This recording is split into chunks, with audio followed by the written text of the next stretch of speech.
नमस्कार, clean news में रउआ लोग के स्वागत बा। रउआ लोग के लिए खबर लाइल बनी बिहार से। चिराग पासवान ने राज्यसभा चुनाव के लिए आरजेडी की मदद लेने से किया इनकार। लोजपा नहीं उतारेगी अपना कोई भी प्रत्याशी।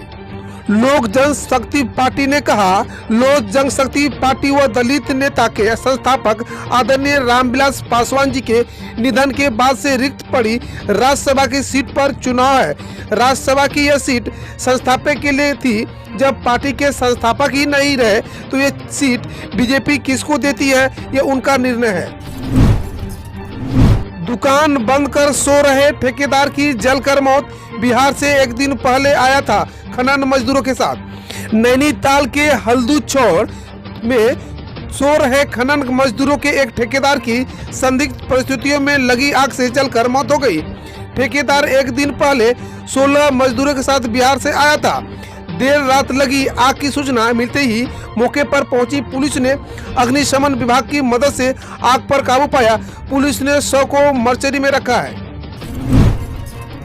जानिए एक महिला बुजुर्ग की आप बीती। जाना था महाराष्ट्र के औरंगाबाद, गलती से पहुंची बिहार की औरंगाबाद। 9 महीने के बाद कैसे लौटी 60 वर्षीय बुजुर्ग अपने घर। कोरोना के चलते देश में 23 मार्च से लॉकडाउन लागू कर दिया गया था। इस दौरान लोगों को अपने घरों से बिना वजह बाहर निकलने के लिए मना किया गया था।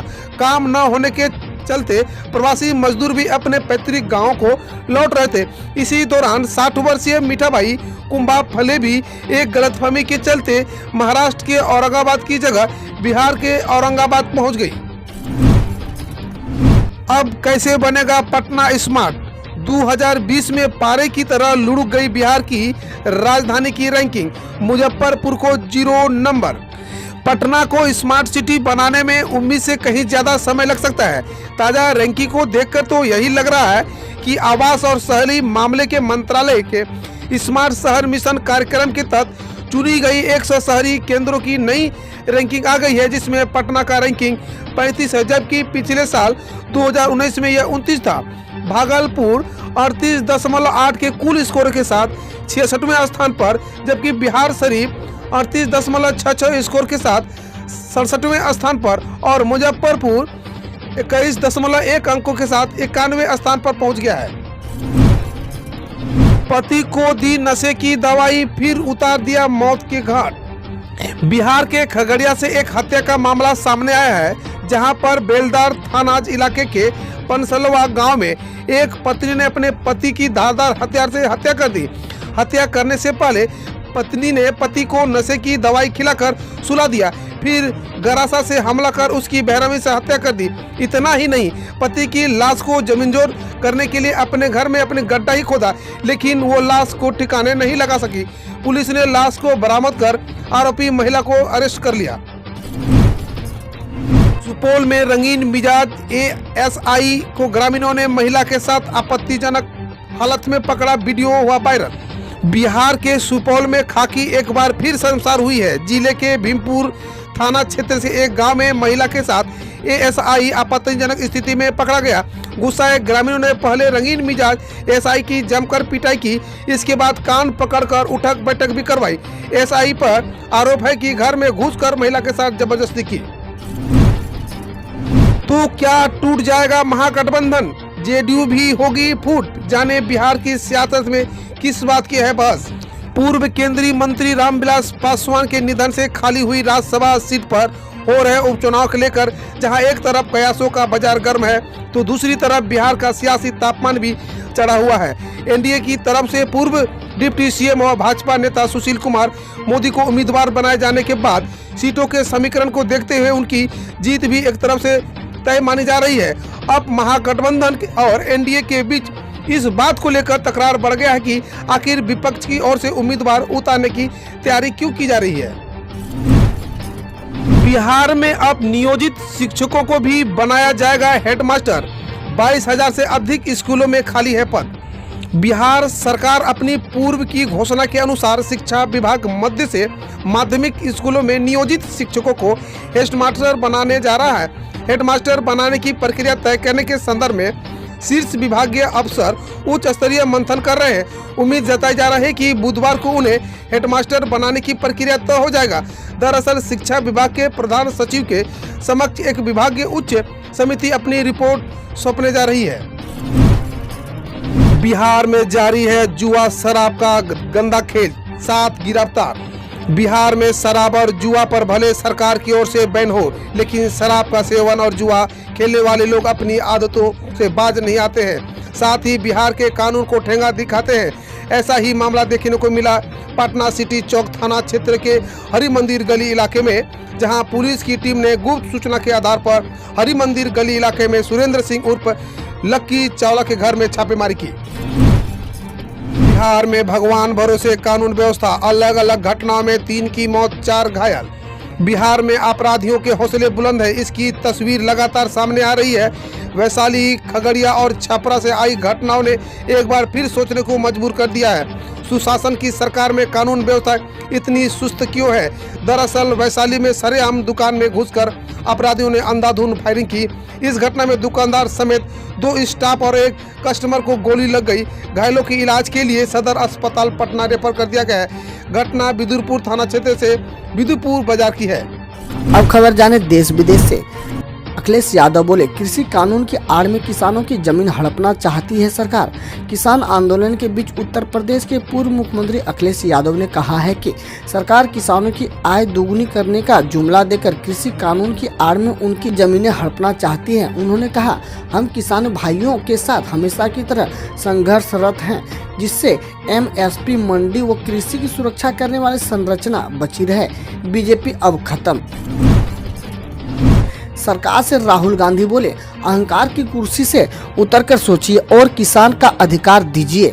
कांग्रेस नेता राहुल गांधी ने ट्वीट किया है, अन्नदाता सड़कों मैदानों में धरना दे रहे हैं और झूठे टीवी पर भाषण। उन्होंने सरकार से कहा, किसान की मेहनत का हम सब पर कर्ज है, ये कर्ज उन्हें न्याय और हक देकर ही उतरेगा, न कि लाठियां मारकर और आंसू गैस चलाकर। अहंकार की कुर्सी से उतरकर सोचिए और किसान का अधिकार दीजिए। छत्तीसगढ़ सरकार ने की रोजगार सृजन के कदमों की घोषणा, इंजीनियरों को मिलेगा लाभ। छत्तीसगढ़ सरकार ने सभी विभाग में ई कैटेगरी रजिस्ट्रेशन सिस्टम की घोषणा की है, जिसके तहत केवल स्थानीय बेरोजगार इंजीनियरों और डिप्लोमा धारकों को निर्माण कार्य के टेंडर मिलेंगे।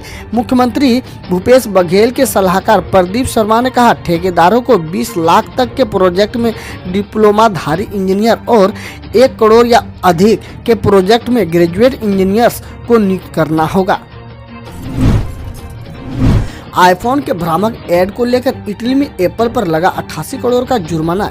इटली के एंटी ट्रस्ट बॉडी ने आईफोन के भ्रामक ऐड के लिए एप्पल पर 88 करोड़ का जुर्माना लगाया गया है। नियामक के अनुसार एप्पल ने स्पष्टीकरण दिया, बिना कुछ विशेष परिस्थितियों में वाटर रेजिस्टेंट आईफोन के कुछ मॉडल्स को ऐड में वाटर रेजिस्टेंट बताया था। बकौल नियामक एप्पल के डिस्क्लेमर में इस मॉडल पर लिक्विड मैनेज की वारंटी कवर नहीं हो रही थी। अपने नए सर्वोच्च स्तर पर पहुंचा बिटकॉइन, इस साल 150% से भी ज्यादा की बढ़त। क्रिप्टो करेंसी बिटकॉइन सोमवार को चढ़कर 3 साल बाद अपने नए सर्वोच्च स्तर पर $19,860 के पार पहुंच गया। बिटकॉइन का पिछला रिकॉर्ड 19,783 था, जो दिसंबर 2017 में बना था। पिछले रिकॉर्ड के 12 महीने भीतर यह वर्चुअल करेंसी 3,136 स्तर पर टूट गई थी। इस साल बिटकॉइन 150% से भी अधिक चढ़ा है। देव दीपावली पर पीएम मोदी ने यूपी के काशी विश्वनाथ मंदिर में की पूजा अर्चना। प्रधानमंत्री नरेंद्र मोदी ने सोमवार को देव दीपावली के मौके पर उत्तर प्रदेश के वाराणसी स्थित काशी विश्वनाथ के मंदिर में पूजा अर्चना की। इस दौरान उत्तर प्रदेश के मुख्यमंत्री योगी आदित्यनाथ भी उनके साथ मौजूद रहे। इससे पहले पीएम मोदी ने राष्ट्रीय राजमार्ग परियोजना की 73 किलोमीटर लंबी बनारसी प्रयागराज 6 लेन सड़क चौड़ीकरण परियोजना का उद्घाटन किया। प्रसिद्ध इतिहासकार विश्वनाथ दत्त का 94 साल की उम्र में निधन। प्रसिद्ध इतिहासकार विश्वनाथ दत्त का सोमवार को दिल्ली स्थित उनके आवास पर निधन हो गया। दत्त कुरुक्षेत्र विश्वविद्यालय में प्रोफेसर एमेरिटस और भारतीय इतिहास कांग्रेस के पूर्व अध्यक्ष थे। जलियांवाला बाग समेत आधुनिक भारत पर कई किताबें लिखी वाले विश्वनाथ दत्त मॉस्को, लेनिनग्राड और बर्लिन समेत कई विश्वविद्यालय में विजिटिंग प्रोफेसर रहे थे। किसानों के प्रदर्शन में शामिल होने वाले शाहीन बाग की दादी को पुलिस ने हिरासत में लिया। कृषि नए कानून के खिलाफ किसानों के विरोध प्रदर्शन में शामिल होने वाले सिंघू बॉर्डर पहुंची शाहीन बाग की दादी बिल्किस बानो को दिल्ली पुलिस ने मंगलवार को हिरासत में ले लिया। इससे पहले बिल्किस ने कहा था, हम किसानों की बेटियां हैं, आज उनके विरोध का समर्थन करने जाएंगे, हम अपनी आवाज उठाएंगे, सरकार को हमें सुनना चाहिए। सरकार ने किसानों की दिक्कतों के निपटारे के लिए समिति बनाने का दिया प्रस्ताव। केंद्र सरकार ने मंगलवार को किसान संगठन के साथ बैठक के दौरान उनकी समस्याओं के निपटारे के लिए एक समिति गठित करने का प्रस्ताव रखा। हालांकि किसान संगठन कृषि कानून को खत्म करने की अपनी मांग पर कायम रहे और सरकार के प्रस्ताव को ठुकरा दिया। बैठक में केंद्रीय मंत्री पीयूष गोयल, नरेंद्र सिंह तोमर और सोम प्रकाश मौजूद थे। अमेरिकी राष्ट्रपति ट्रंप के कोरोना वायरस सलाहकार स्कॉट एटलस ने दिया इस्तीफा। अमेरिकी राष्ट्रपति डोनाल्ड ट्रंप के कोरोना वायरस सलाहकार स्कॉट एटलस ने अपने पद से इस्तीफा दे दिया। ट्रंप के विशेष सलाहकार एटलस ने मास्क पहने और कोविड-19 रोकने के लिए सख्त उपायों के विरोध में टिप्पणी की थी। एटलस ने अपने इस्तीफा में लिखा कि उन्होंने जिंदगियां बचाने के लिए कड़ी मेहनत की और हमेशा विज्ञान पर भरोसा किया। अमित शाह बोले, अगली तिमाही में सकारात्मक रहेगी जीडीपी की वृद्धि दर। गृह मंत्री अमित शाह ने कहा कि अगली तिमाही में जीडीपी की वृद्धि दर सकारात्मक रहेगी। उन्होंने कहा, प्रधानमंत्री एक सेकंड गंवाए बिना कृषि क्षेत्र, बिजली उद्योग नीति आदि के लिए सुधारों पर काम किया है ताकि विकास की रफ्तार को कायम रखा जा सके। जुलाई सितंबर में जीडीपी 7.5% घटी थी, जबकि अप्रैल जून के दौरान इसमें 23.9% गिरावट आई थी। किसान आंदोलन के समर्थन में निर्दलीय विधायक सोमवीर ने हरियाणा सरकार से समर्थन वापस लिया। किसानों के समर्थन में चरखी दादरी से निर्दलीय विधायक सोमवीर सांगवाना ने हरियाणा की बीजेपी जेजेपी सरकार से समर्थन वापस ले लिया। समर्थन वापस पत्र में उन्होंने लिखा, मैं किसान विरोधी और किसान भाइयों के साथ जुर्म करने वाले सरकार का साथ नहीं दे सकता। इससे पहले उन्होंने हरियाणा पशुधन विकास बोर्ड के चेयरमैन पद से इस्तीफा दे दिया था। गुजरात सरकार ने निजी लैब में कोविड-19 RT-PCR टेस्ट की कीमत घटाकर 800 तय की। गुजरात के उप मुख्यमंत्री नितिन पटेल ने बताया कि निजी लैब में कोविड-19 RT-PCR टेस्ट की कीमत 1500 से घटाकर 800 तय की गई है। उन्होंने बताया कि घर से सैंपल इकट्ठा किए जाने पर टेस्ट की कीमत 1100 तय की गई। इससे पहले दिल्ली और राजस्थान सरकार ने निजी लैब में कोविड-19 की कीमत 800 तय की थी।